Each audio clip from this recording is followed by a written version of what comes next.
we have law protects women against, which we don't have yet.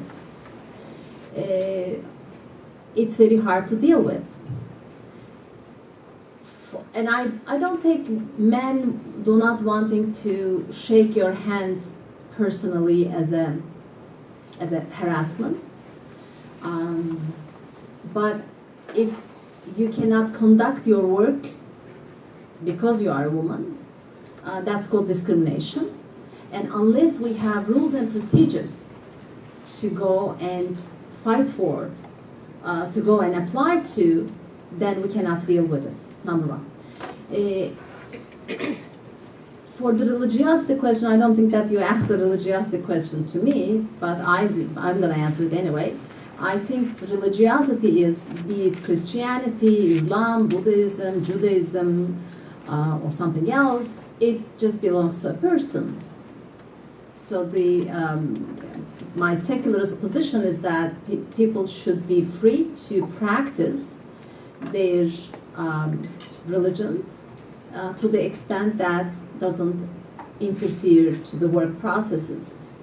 And Headscarf by no means interfere to the work process. However, for example, there are other practices of men do in the workplace, like Friday prayers, for example, that may interfere to the workplace environment, but has not been questioned yet. So therefore, I'm not going to agree with Professor Kavakci that both men and women are being discriminated against. Rather, women, particularly women, are under the spotlights in the workplace. Men's, especially after the AKP government, men attending to Friday prayers may be even a bonus, maybe even an asset for men to have to have a place in the higher echelons.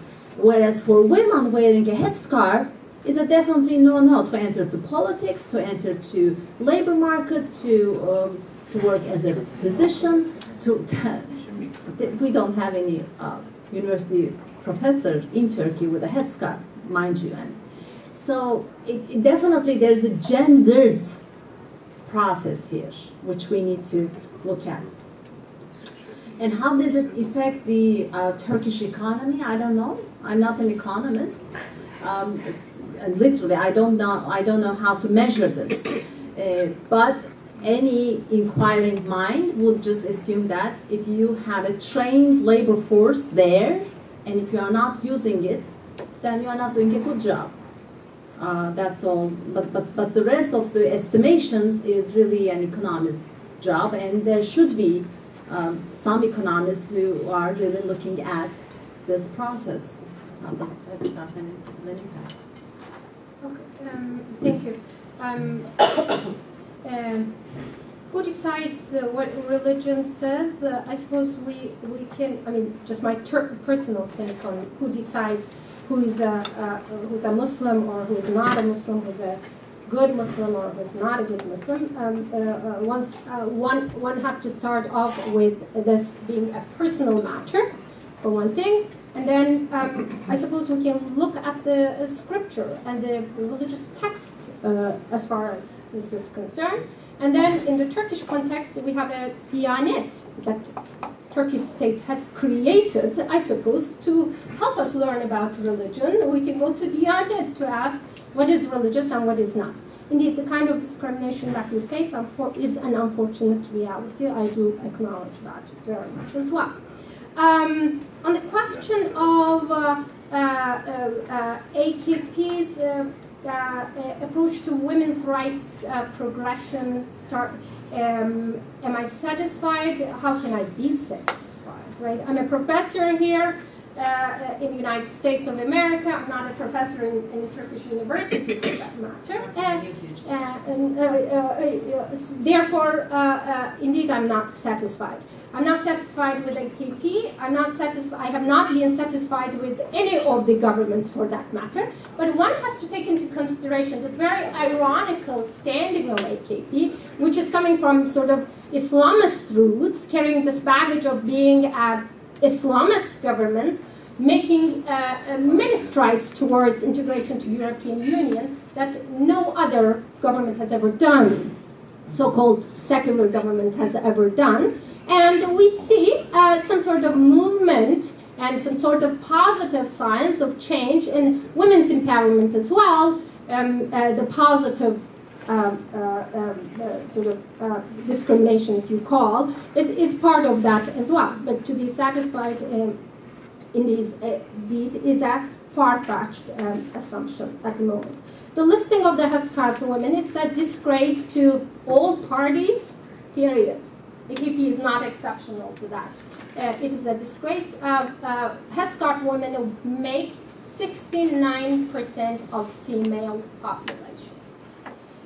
These women are part of the Turkish tapestry, and therefore the sooner they are integrated into political, economic, and social spheres of the society, Turkey will do a service to itself that it has been denying itself. Here today we talked about the implications of the ban on labor force. Turkey needs these women. Turkey needs these brains as well. On the last question, the welfare versus AKP vis-a-vis the headscarf issue. Welfare, virtue, and AKP. We're talking about a group of people, some of whom at this moment are the same people, indeed, at the decision-making bodies of AKP, the brainers there, have evolved. Turkey has changed from the times of welfare to 2011. Politicians have evolved and changed and adapted to the situation within which they have to not only survive but also sustain their power.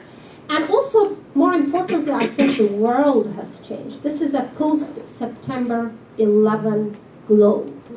The balances have changed. The Middle East has changed. And the way I see how AKP is approaching to the matter is, in a way, procrastinating the matter of the headscarf at the expense of some other returns.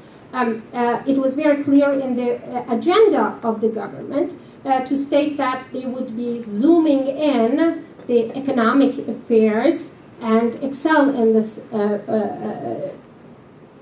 track, if you will, and the headscarf was not in the agenda. Indeed, the closure of almost the closure of the AKP party came as a reality, and the Ergenekon terror organization divulgement of the news about that as well.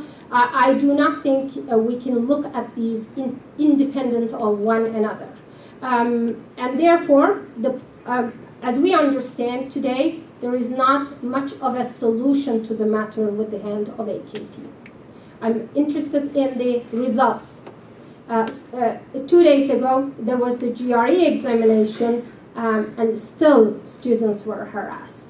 A female high-ranking federal employee was ousted from the parliament from sitting at the lodge of that parliament under the AKP flag. These are unacceptable. What in return is coming to AKP is irrelevant to our discussion. Women are still suffering and asked and requested to wait longer and longer. Thank you. And the role of AKP in the silent coalition is AKP, do you think, becoming an I'm sorry?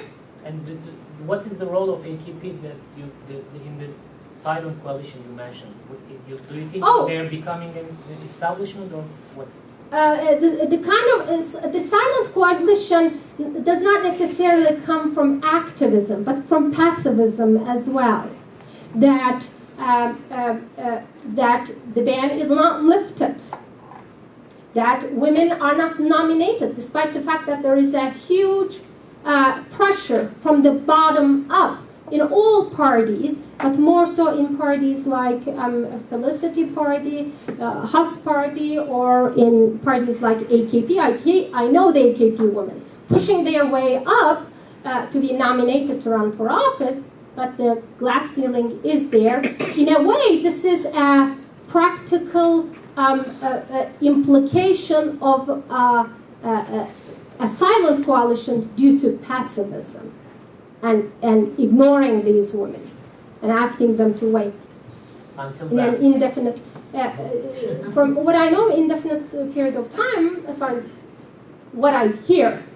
Some other people might know better in this case. Back there and then here. Yes. I had two questions. First of all, I think you touched on the issue of the Diyanet, but I wasn't clear specifically. Both of you, I mean, do you feel that, what is the role of the Diyanet in this issue regarding employment? What should be its role? What role does it play? Second of all, I have read, and emphasizes what I've read, that in some of the municipalities, there is a reverse discrimination in employment against women who do not cover. Obviously, these are municipalities controlled by AK Party. And while I think that this is probably outside the realm of Dr. Cindoglu's study, I think it is. I'm sorry, I walked in a little late and I haven't read your study yet, but I think you mainly deal with the private sector here, correct? But I would guess both of you have given thought to this issue, so I just would like to ask that. One more. Thanks. I'm Susan Shadler from the Atlantic Council. I'm hearing a little bit of two things going on here, which doesn't really surprise me, but I just wanted to be clear on particularly where you come out. You sort of said there are some positive things that have happened here since 2002, but at the same time you are fundamentally pretty negative on the AKP being very constrained or self-constrained, let's say, about changing anything using the Headscarf, these people in the So what's positive? If you had to put a positive spin on anything the AKP has done, what would be up there at the top of the list? I mean, basically, what's the top? One last follow-up actually, the previous question. It seems like the story is not complete without you kindly tell us what is exactly AKP in return that it is not willing to go further, even though, as you mentioned, 69% of the whole population is strong pressure. Why is the AKP did not respond to this pressure?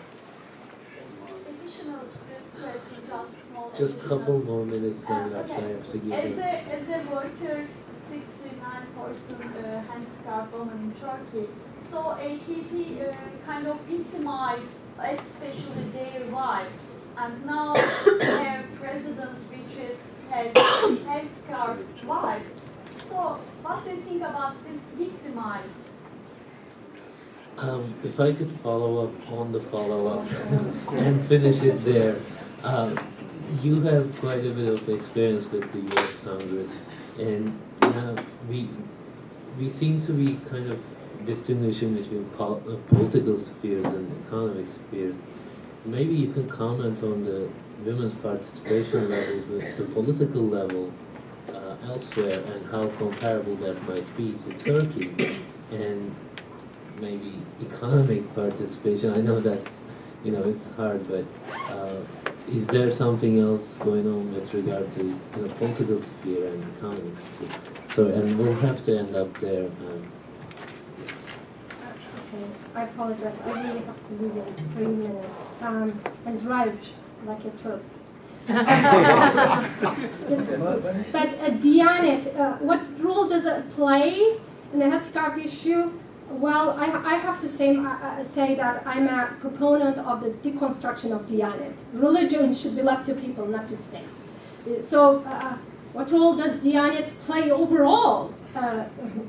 Is the I actually meant question. Specifically on this issue of employment discrimination and all of that, but that's all right. I'm interested in what you're saying now. You get my point. Yeah. The reverse discrimination at municipalities, it's acknowledged. It is a reality. But I also have to, the women with headscarves versus the women without headscarves who are accommodated by so-called AKP, welfare and virtue party municipalities, right? This is a reality. This is one place that these women found a niche where they can professionally express themselves. But I also want to point out that there is a discrimination against headscarfed women within the municipalities in comparison to women who do not cover. They do the work.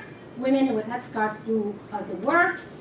They are professionals. They are qualified to do the job. But when it is time to take a picture, when it is time to interact with the media, they are asked by their bosses to step aside and not to appear in the picture. There is a prevalence of that as well. Both are there, so it's not clear-cut. Positive progression as far as women's empowerment is concerned. The actions sort of taken in SETA, the positive discrimination that opens a space for women in labor force is must